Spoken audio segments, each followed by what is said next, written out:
मैंने तो आपके विषय में सुना था कि आप बड़े ही दयालु हैं, परंतु आप तो एकदम विरुद्ध हैं। मैंने आपसे विवाह करके भूल कर दी। राजकुमारी अनुपमा की इस बात पर गुस्सा होकर राघवेंद्र उसे थप्पड़ मारता है और चला जाता है। अगले दिन राजा विकल राज अपनी पुत्री से भेंट करने के लिए पधारते हैं। उनके साथ एक योगी राज भी होता है। अपनी पुत्री की अवस्था देखकर, पुत्री, ये क्या? ये किस अवस्था में रह रही हो तुम? और महाराजा शुक्रवीर कहाँ हैं? पिताश्री, किस निर्दयी मनुष्य के साथ आपने मेरे विवाह करवा दिया।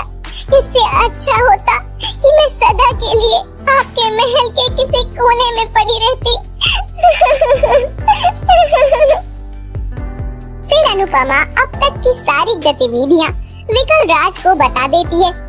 राजसभा में विकल राज और योगी जी पधारते हैं।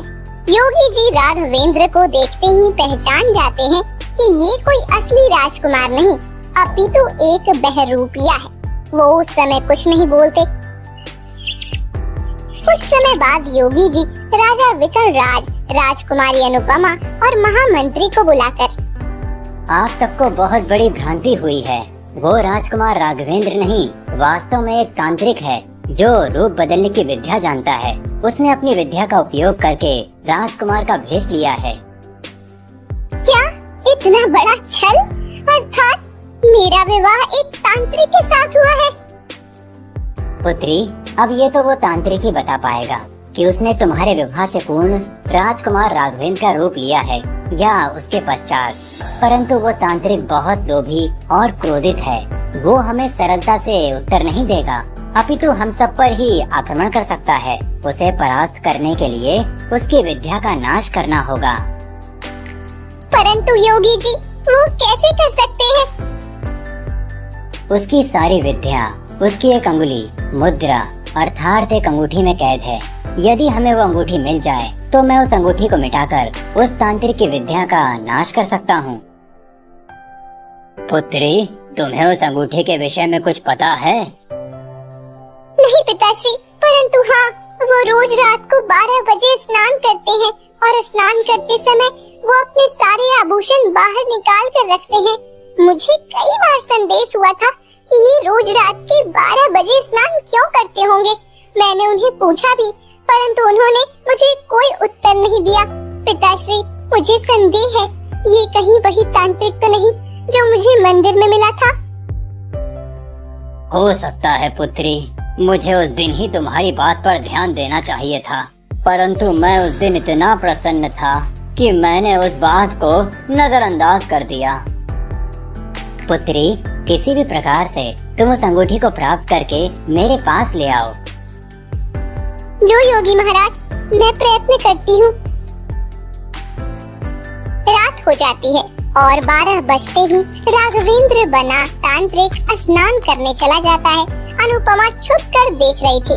जैसे ही तांत्रिक आभूषण निकाल कर रख देता है, अनुपमा अंगूठी उठा लेती है और योगी जी के पास ले आती है। हाँ पुत्री, ये वही अंगूठी है जिसमें उस तांत्रिक की विद्या बंदिस्त की हुई है। फिर योगी जी उस अंगूठी पर गंगा जल डालने लगते हैं। जैसे जैसे अंगूठी पर गंगा जल गिर रहा था, तांत्रिक की विद्या भस्म होने लगती है। तांत्रिक स्नान गृह से बाहर आता है। जैसे ही पूरी अंगूठी भस्म हो जाती है, तांत्रिक की सारी विद्या का नाश हो जाता है और वो अपने वास्तविक रूप में आ जाता है। खुद को अपने असली रूप में देखकर तांत्रिक चौंक जाता है। तभी अचंभित हो गए तांत्रिक, तुम्हारी सारी विद्या का नाश हो गया है। अब तुम्हें सब कुछ सत्य बताना होगा। तांत्रिक समझ जाता है कि अब झूठ बोलकर कोई फायदा नहीं है। फिर हाथ जोड़कर, योगी जी, मैंने जिस दिन राजकुमारी अनुपमा को देखा, उसी दिन मैं उन पर मोहित हो गया था। मैंने निर्णय ले लिया था कि राजकुमारी को मैं ही प्राप्त करूंगा। जब राजकुमार राघवेंद्र विवाह के लिए जा रहे थे, तब मैंने अपने विद्या का उपयोग करके उन्हें खरगोश में बदल दिया और खुद उनका रूप लेकर विवाह मंडप में पहुंच गया। मैंने राघवेंद्र का रूप धारण कर लिया, परंतु अपने लोभी मन में अंकुश नहीं लगा पाया मैं सच में बहुत अधर्मी हूँ। मैंने राजकुमार राघवेंद्र की छवि को मलिन किया है, मुझे क्षमा कीजिए। तांत्रिक की बात सुनकर अनुपमा को बहुत दुख होता है। तांत्रिक की विद्या का नाश होने की वजह से असली राजकुमार राघवेंद्र वहाँ आ जाता है। योगी जी, इस तांत्रिक ने मेरे साथ छल किया है, अन्याय किया है, इसे आप दंड दीजिए। हाँ राजकुमार, हमें पता चल गया है, इसकी सारी विद्या का मैंने नाश कर दिया है। आज के बाद ये एक सामान्य मनुष्य की तरह ही जीवन व्यतीत करेगा।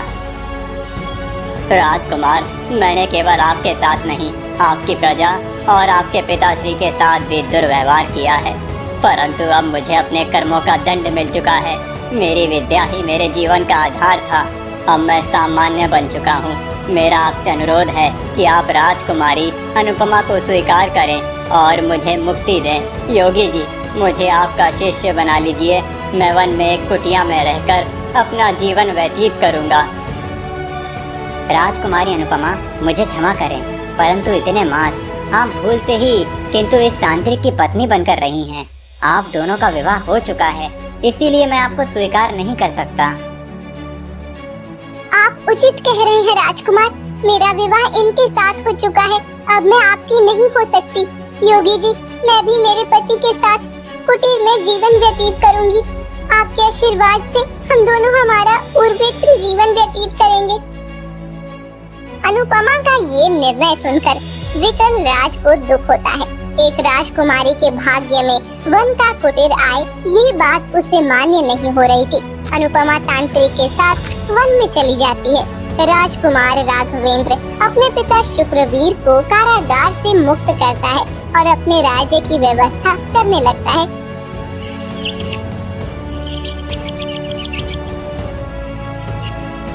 रमेश और सुरेश दोनों दोस्त थे। एक दिन, चलो सुरेश, आज जंगल में जाकर फल खाते हैं। मैंने सुना है कि जंगल में ऐसे कई पेड़ हैं जिस पर स्वादिष्ट फल उगते हैं। अरे नहीं नहीं, इतनी दूर जाने की क्या आवश्यकता है, यहाँ भी तो है स्वादिष्ट फल। अरे दोस्त, क्यों मना कर रहे हो, चलो ना। रमेश के बहुत जोर देने पर सुरेश उसके साथ चला जाता है। जंगल में आने के बाद, अरे रमेश, तुम तो सच बोल रहे थे, यहाँ तो सच में कितने सारे पेड़ हैं, फलों से भरे हुए। देखा, और तुम तो ऐसे ही मना कर रहे थे। चलो अब पत्थर मारकर फल नीचे गिराते हैं। दोनों पेड़ पर पत्थर मारकर फल नीचे गिरा रहे थे। तभी रमेश का पत्थर पेड़ पर बैठे हुए एक ऋषि को लगता है और वो पेड़ से नीचे गिरते हैं। उनके सर से खून बहने लगता है। ये देखकर रमेश वहाँ से भाग जाता है। मूर्ख युवान, ये क्या किया तुमने?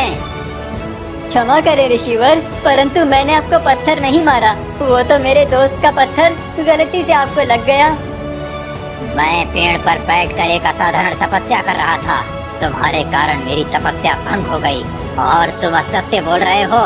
तुम्हारे हाथों में पत्थर है और यहाँ तुम्हारे सिवा दूसरा कोई भी नहीं है, फिर भी कहते हो कि तुमने पत्थर नहीं मारा। तुम्हारे इस दुस्साहस का दंड तुम्हें अवश्य मिलेगा। मेरी इतने दिनों की तपस्या का नाश कर दिया है तुमने। मैं तुम्हें श्राप देता हूँ कि तुम इसी क्षण एक कबूतर के रूप में बदल जाओगे। नहीं नहीं ऋषिवर, मुझे इतना बड़ा दंड मत दीजिए, मैं सच बोल रहा हूँ। मेरे दोस्त ने मेरे साथ छल किया है, शायद वो आपको देखकर मुझे अकेला छोड़कर भाग गया है। सुरेश ऋषिवर से माफी मांग रहा था, लेकिन उनके श्राप की वजह से सुरेश कबूतर में बदल जाता है। फिर, हे भगवान, ये क्या हो गया? अब मैं घर जाकर सबसे क्या कहूँगा? कोई मेरी बात का विश्वास नहीं करेगा कि मैं सुरेश हूँ। रमेश, तुमने मेरे साथ इतना बड़ा विश्वासघात किया है। सुरेश ऐसे ही पेड़ पर रहने लगता है। कुछ दिन बीत जाते हैं।